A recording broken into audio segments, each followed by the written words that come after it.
All right, here's a quick video on how to send work over to the Canon. So the way that I do is I first look at the job that I want to send, which is going to be this one. And the first thing that I do is you always want to send the resource file first to the printer.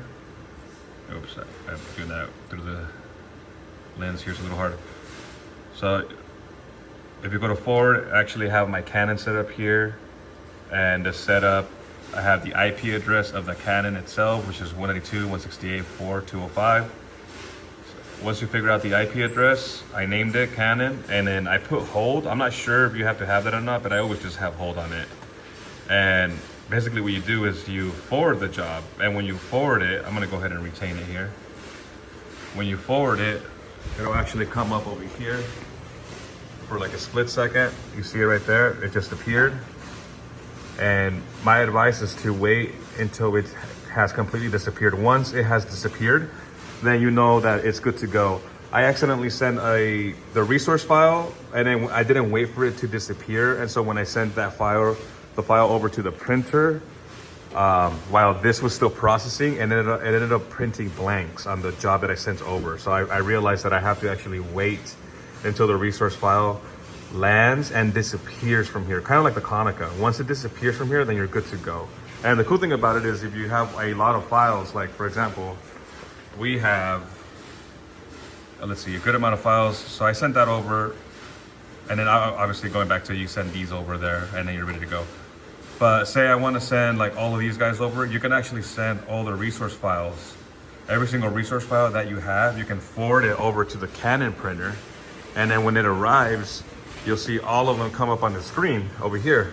And then once they have arrived, they will load, and then they will disappear. And once they disappear, you can send those jobs over. So now that I sent that resource file over to that printer, what I'm gonna do is I'm gonna go ahead and send this job over to kind of give you an example how to print. So I'm gonna forward it to the Canon. I'm gonna retain it just to give you an example. So I'm forwarding it. If you're doing it yourself, you wanna click the retain job after forwarding so you don't have two jobs.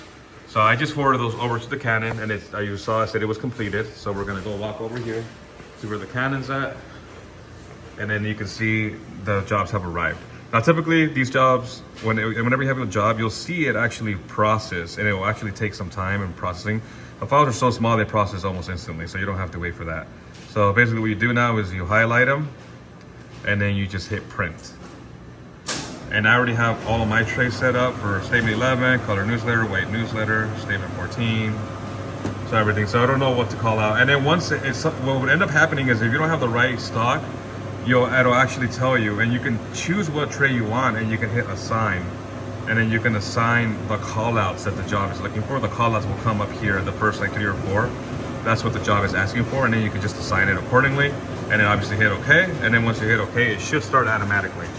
And so now it's printing out the job that I sent over. And there it is. You can see that the data did in fact take. And I think that's one of the biggest important things is the resource file. You definitely have to wait until the resource file. I know I keep repeating myself, but it's very important. I found out the hard way. Anyway, I hope this helps.